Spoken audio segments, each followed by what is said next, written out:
12시에 많은 참여 바랍니다.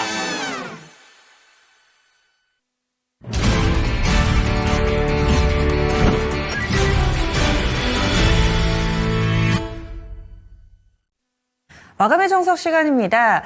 설 연휴 전에는 그런 질문을 많이 하고 또 그런 고민을 많이 합니다. 들고 갈까 팔고 갈까. 여기에 대해서 마감의 정석 시간 김정수 운용역은 호재가 나올지 악재가 나올지 우리는 모른다. 하지만 지수를 기준점으로 딱 만들어 놓고 대응 전략을 세운다면은 충분히 좀 현명하게 대응을 할 수 있지 않을까 강조를 해주셨죠.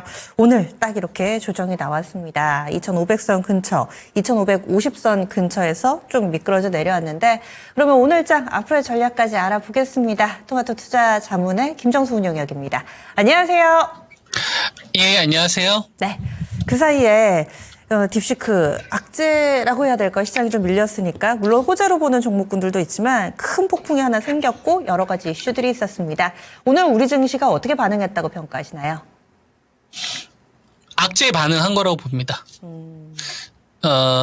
시장은 중국에서 비롯된 이 딥시크 관련된 그 이슈 있잖아요. 이걸 가지고 이제 챗 GPT랑 비교하는 거잖아요. 그래서 엔비디아가 시가총액이 이제 800조가 넘게 날아가고 브로드컴 같은 주식들도 이제 급락세가 함께 나오고 마이크론 테크놀로지 이런 주식들도 급락 같이 조정이 나왔는데 근데 메타 같은 주식은 신고가예요. 메타. 그리고 이제 아마존 같은 주식들, 그 다음에, 바이오, 빅파마 같은 경우는 오히려 좋았습니다. 존슨앤존슨이나 뭐 일라이 릴리 같은 요런 주식들은. 그러니까 해외 시장이 급락 조정이 나온 건 맞는데, 엄밀히 말하면은 AI 관련된 이 바람을 일으켰던 주식들 있잖아요. 이들 주식이 하락을 거의 일으킨 거고, 그 다음에 이제 트럼프 2.0 시대가 이제 시작됐잖아요. 본격적으로. 이제 확정이 된 다음에 나아갈 여러 가지 조치들, 이러한 조치들에서 중국보다는 확실히 미국이 소비가 좋다라는 거를 투자가들이 이미 인지를 하고 있으니까 미국의 이 소비에 관련된 섹터들, 이런 주식들은 뭐 시장과 좀 무관하게 신고가를 가려고 하는 게 아니냐. 이거는 좀 분명한 차별화 흐름을 좀 보여줬다고 보고 있고요. 그러니까 AI 힘이 여태까지는 독주 플레이로 갔다면, 그러니까 엔비디아 세상, 뭐 브로드컴 세상, 이 AI 아니면 아무것도 안 되는 시장, 이런 걸로 여태까지 흘러왔었다고 한다면 네가 여태까지 줄은 건 맞는데 맞아, 너를 부정하진 않아. 근데 저쪽도 괜찮네. 그러니까 독주 플레이는 그만, 이거예요. 지금 시장에서 엔비디아, 마벨, 브로드컴, AI 시대 너희들이 주도하는 거 많아. 맞아. 그리고 딥시크 출현으로 인해서 경쟁이 좀 나타날 수 있어. 이런 어떤 이 팩트도 있지만, 다른 한편에서는 왜 거기서 놀아? 바이오에도 먹을 게 많은데, 왜 거기서 놀아? 정부 정책에서도 많은데, AI 아니면 옛날에 할 게 없었는데, 지금 중소형 관련된 섹터도 할 거 많다. 이런 식으로 돈들이 갈라지게 되는 계기가 됐다. 그래서 only you, 당신만을 너무 사랑해요. 당신 없으면 난 큰일 날 것 같아요. 그죠? 이러다 보면 하나만 바라보게 되는데, 지금 그게 아니라, 야, 이 여자도 만나보고, 저 여자도 만나보고, 저 남자도 만나보고, 저 사람도 만나보고, 그러다 보면 너랑 또 잘 맞는 사람이 또 나올 것 같아. 너무 하나의 사랑에만 푹 빠지지 말고, 두루두루 만나봐. 이런 거예요. 그러면은 이제 첫사랑의 아픔을 이겨내고 나면, 이 사람 말고도 나하고 잘 맞는 사람이 있구나 하면서 이제 안 보였던 것들이 보이기 시작을 하잖아요. 그죠? 근데 한번 사랑에 빠진 사람들 같은 경우에는 눈이 하트 뿅뿅 되다 보니까 온리 저것만 바라보는 거야. 그 사람의 말 한마디, 행동 이런 거 가지가지. 젠슨이 어떤 말 할까 이런 거. 이제 그런 거에서 이제 벗어나서 어른이 된 거죠. 주식시장. 이제 그래서 저는 어떻게 본 거냐면 주식시장이 이제 어른이 됐다. 이거는 어른이 됐다. 대한민국 코스피가 이제 어른이 된 거예요.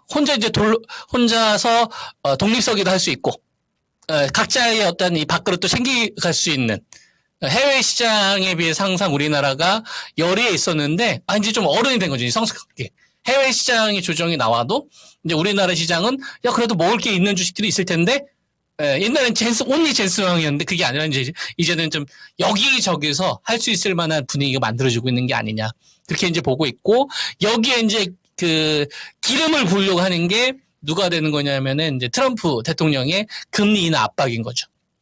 물가를 잡아야 해야 되는데, 이 금리와 관련된 이 부분, 이거와 관련된 불확실성을 시장에서는 제거해 주기를 원했는데, 파월 쪽에서는 경제지표 발표된 거 보니까 서두를 건 없다고 하지만, 트럼프는, 금리로 인한 어떤, 이 불확실성을 제거하고 싶으니까, 최소한 이제 인하 쪽이 빠르게 가지 못한다고 한다면은, 인상에 대한 기대치만이라도 좀 사라지고 싶은 거죠.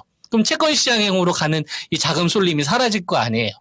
그죠? 그러니까 어느 한쪽으로 치닫게 하는 이런 흐름, 어느 한쪽으로 쏠리게 하는 이런 흐름들을 지금 시장에서는 제거를 하고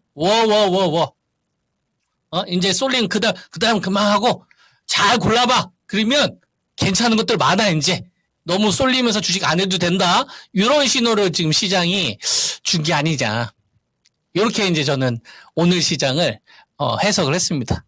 앵커님. 네. 그래서 너무 한쪽만 보지 말고 시장에서는 또 여러 가지 대안이 있으니까 그러면 이런 부분들을 어떻게 활용할지도 알려주세요.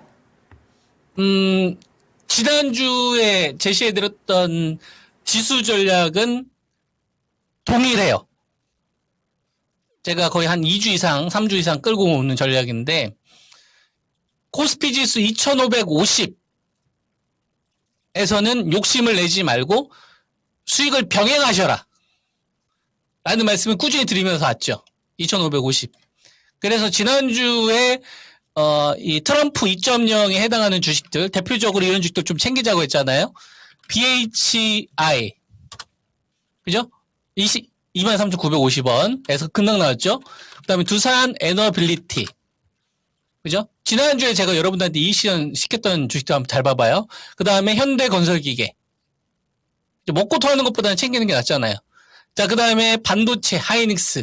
지난주에 좀 안 챙겼으면 억울했을 거 아닙니까? 이런 주식들은. 그 다음에 뭐, 한미 반도체.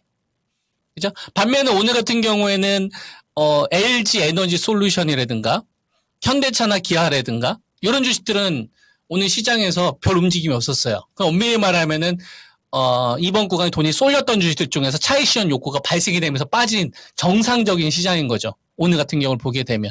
그러니까 지난주에 제가 여러분들에게 전략을 제시를 해드렸을 때 어떤 말씀을 좀 드렸냐면 까먹지 마라. 이거 돈이다. 응? 이거 돈이다, 여러분. 현금도 주식이다. 현금 주식이다, 이거. 이 돈이다, 이거. 그러니까 좀 수익을 좀 챙기자고 했고요. 그리고 나서 기다리자라고 했죠. 기다리자. 다시 주식 싸게 사야 되니까 물량 늘려가야 되니까. 그러면 뭐 어떻게 해야 되겠어요? 뭘 어떻게 해요, 여러분? 2,450 올 때까지 현금 만들어 놨을 거 아니에요? 제 방송 보신 분들은. 코스피는 2,550에서 좀 챙기자고 했고, 그 다음에 코스닥 같은 경우는 730포인트인데 이건 별로 안 빠졌네요. 그죠? 종목들은 좀 차이가 있긴 하지만. 자, 여기서 이제 팔았어요. 그럼 이제 뭐 해야 되는 거예요, 여러분? 가만히 있으면 돼요. 가만히 있다가 그냥 어떻게 해야 되는지 고민할 필요가 없고 그냥 2,455나 이게 보면 되는 거예요. 조 근처 오나 오늘 종합주가 지수가 2,517이네. 그러면 현금을 좀 들고 있어야 되겠죠? 그러면 이제 다음 주 월요일이나 또 화요일에 와. 그럼 2,455나 이렇게 보는 거야. 안 와? 그러면 계속 들고 있는 거고. 그러면 돼요. 심플하잖아요. 2,450 안 왔네? 그럼 현금을 남겨놔야 되는 거지. 필요한 요인이니까. 근데 가만히 있으면 재미가 없잖아요. 그래서 제가 우주항공이나 전력주나 조선주나 이런 거 이제 따라가는 게 아니라 이쪽은 좀 챙기자고 했고, 시장이 돌아서려면 삼성전자가 팡팡 튀는 신호가 나와야 되는데 안 나온다. 그러면은 이걸 어디로 도망가라고 했어요? 지난주 마감의 정석에서. 바이오 제약으로 제가 도망가라고 했잖아요. 바이오 제약으로. 지난주 금요일날 이 방송에서 제가 그 종목 딱 집어드리지 않았어요?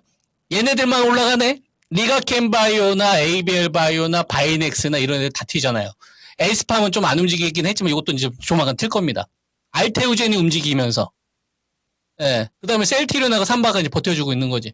그러면 지금 시장 전략은 되게 복잡하지가 않아요. 지수 전략은 그대로 가는 거고, 현금 만들었어요? 그럼 어떻게 해야 돼요? 가만히 있어, 여러분. 2,450 올 때까지 기다리라고. 그리고 나서 거기서 이제 다시 야금야금 늘리는데 누굴 늘리는 거예요? 트럼프 이 집단에 해당하는 원전주나 그다음에 조선이나 전력이나 우주항공 건설기계 얘네들 가운데 제일 잘 버틴 애가 있을 거예요. 그거 확인한 다음에 사는 겨. 아시겠죠? 그러면은 나는 좀 매매하고 싶다. 지금 시장과 관련되어서 뭐 하락장을 보고 있지는 않으니까. 그럼 바이오 하면 된다고. 바이오 정보 다 알려드렸잖아요. 무슨 말인지 이거 아니면은 시장이 랠리가 나올 거라는 생각은 돈이 들어오는 거 보는 거 하는 거예요. 돈이 들어온다는 거 어떻게 할 수 있냐 이거 어떻게 하느냐. 팡팡. 삼성전자가 팡팡 튀든지 아니면 LG 엔솔루션이 38에서 39만 회복하든지 이런 신호가 없네? 그럼 기다리는 거예요. 기다리는 거예요, 여러분. 싸게 사야 되니까. 얼마를? 2,450을. 요 전략을 다시 한번 말씀드리도록 하겠습니다. 네. 여전히 지수를 기준점으로 두고 또 현금 병행을 또 전략으로 계속 강조를 해주고 계시는데 좀 전에도 시장 분위기에 있어서 삼성전자가 팡팡 튀는 게 중요하다 이렇게 몇 종목 기준점을 주셨죠. 게시판에 삼성전자 어떻게 보시는지 코멘트 부탁드립니다. 올려주셔가지고 요 종목 어떻게 좀 될 것 같으신지 게다가 또 오늘 외국인이 너무 많이 팔아가지고 의견 간략하게만 좀 알려주시죠. 2,450여. 그러니까 삼성전자가 어떻게 될 건지는 저는 궁금하지 않고요. 2,450에서 삼성전자가 버티는지가 중요해요. 네, 지수하고 딱 맞물려서. 그리고 하이닉스 같은 경우는 만약에 여기서 이익실 하셨던 분들은 만약에 2,450원 다시 살 생각하면 되는 거죠. 그리고 이제 유리기판 쪽을 하면 되는 거고. 그리고 삼성전자는 지수에서 나 이제 하락장으로 안 갈 거고 박스권 유지해 줄 거야. 그런 신호가 나오는 거예요. 그러니까 삼성전자를 가지고 뭔가 인생 한 방을 놀려고 하지 말고 주식시장에 판을 깔아줘야 되지 않습니까? 코스피 지수 자체가 돈이 뭉친 것들 다 지수화 시킨 건데, 그러니까 이 판이 기본판을 형성을 시켜줘야 되는 거죠. 기본판을 형성시켜주는 데 있어서 삼성전자가 버텨. 그러면 그냥 박스권 유지인데, 팡팡 뛰어야지 지수 관련된 섹터를 움직이면서 시장을 만들 수 있잖아요. 그 전까지는 종목 장세로 가는 거예요. 그러면 그 전까지 주식 초보자분들은 어떻게 해야 돼요? 싸게 사는 수밖에 없지. 2,450에서. 그죠? 자, 그 다음에, 나는 좀 트레이딩도 가능하고, 그럼 뭐 하면 돼? 바이오 1등주 하면 되잖아요. 다 알려드렸잖아요. ABL 바이오, 리가캠 바이오, 바이넥스, 이쪽이 짱이라니까, 여러분. 이쪽을 해야 먹을 게 있어요, 지금은. 삼바나 셀트리 움직이면 바이오 쪽이 좀 더 커지는 거고. 그죠? 그 다음에 우주항공, 전력, 조선이나 건설기계, 원전, 이런 주식은 또 이제 차익션 하시는 분은 언제 해야 돼요? 2,450. 쉽잖아요. 그리고 나서, 이제 배터리 관련된 주식이 이제 돌아서는 흐름들이 나오면 얘가 38에 39로 회복하겠지. 딱딱 기준을 뽑아놓고 하는 거예요. 그 전까지는 현금도 주식이다. 그리고 반도체를 다 살 생각을 하지 말고 조정이 나면 유리기판이 먼저구나. 이런 식으로 딱 시장의 포인트를 짚고서 하셔야 됩니다. 제 전략이 앵커님한테도 도움이 되길 바라고 시청자분들한테도 도움이 되시길 바랍니다. 네.